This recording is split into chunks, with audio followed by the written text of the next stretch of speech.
नहीं पेटीएलएफ मीरपुर खास डिवीज़न ऐं पेटीएलएफ हैदराबाद डिवीज़न के तमाम दोस्तन जो ज़िले संदूर साहिबन जो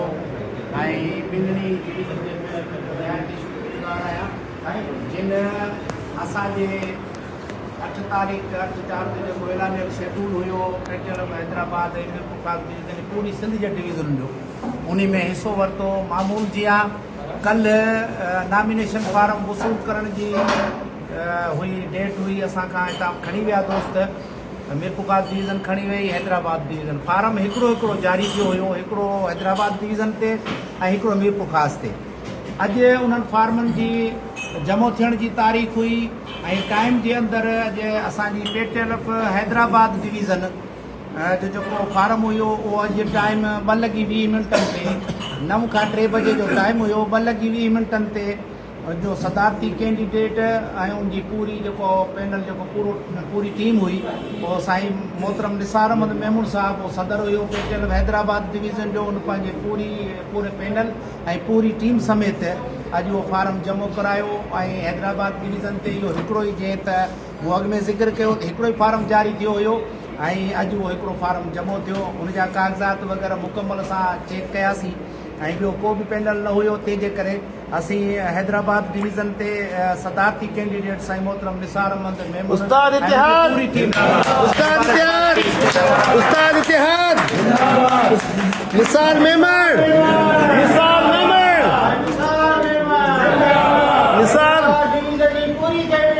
जिंदाबाद। उन्हीं खां बाद में असांजे पेटीएलएफ मीरपुर खास डिवीज़न जो जमो थियो हुयो कल जारी थियो अॼु उहो जमो थियो उनजो सदारती कैंडिडेट आहे साईं मोहम्मद ईसा नोड़ी साहब ऐं उनजी पूरी टीम फार्म हिकिड़ो ई जमो थियो लिहाज़ा साईं मोहम्मद ईसा नोड़ी खे मीरपुर खास डिवीज़न जो सदारती कैंडिडेट उनजे पूरे पैनल समेत उन खे कामयाब करार ॾिजे थो। उस्ताद इतिहाद मां हिकु दफ़ो वरी बि हिननि दोस्तनि असांजे ऐलानियल शेड्यूल तालुकनि खां वठी ज़िलनि ताईं अॼु अल्हम्दुलिल्लाह